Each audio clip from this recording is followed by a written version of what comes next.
So Shadowbreakers is my first indie game project, and this one is kind of a big deal to me just because I've been a gamer for nearly 30 years, and I can probably count on one hand the amount of RPG games that include characters that look like me, and that's always been really problematic. It's never really sat right with me. It doesn't mean I didn't enjoy, those games any less, but I'm like, surely there'll be more.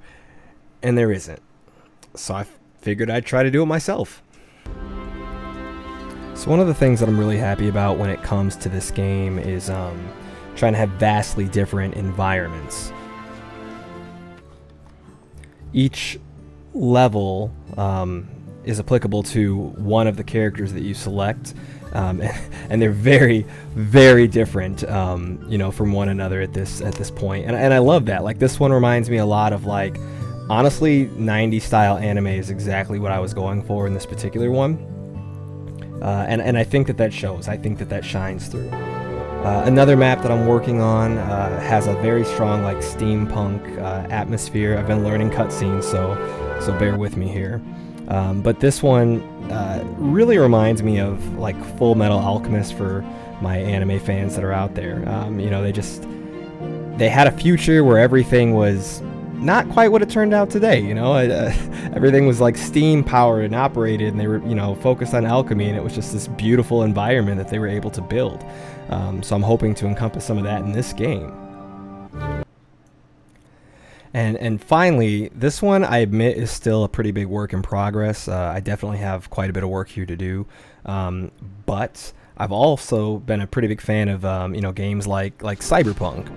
So this was I guess my attempt at turning a cyberpunk city into something that could be in more of an action RPG type of game.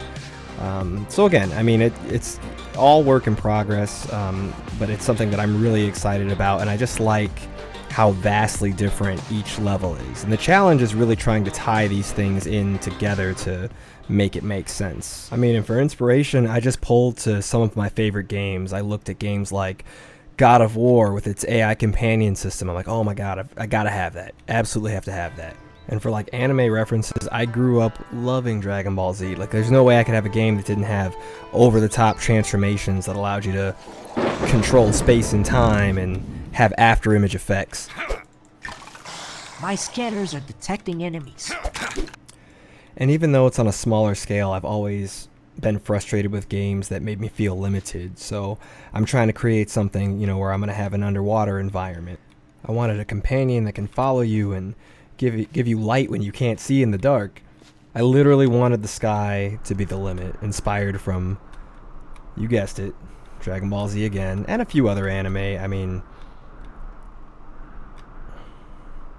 just take a look, if you feel the way I feel, then I hope you're loving this. This is what I wanted to make.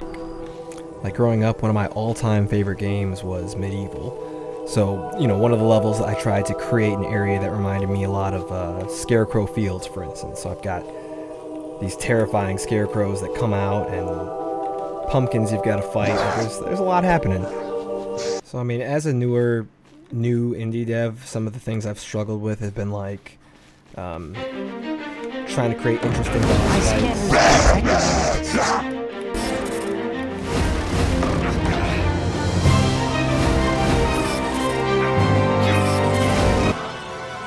But slowly everything is, coming along. These boss fights are getting a little bit more creative.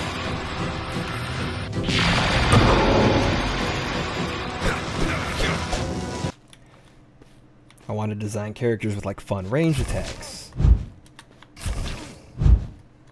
So yeah, I mean, this is just me sharing a couple glimpses into many things that I've put into this game.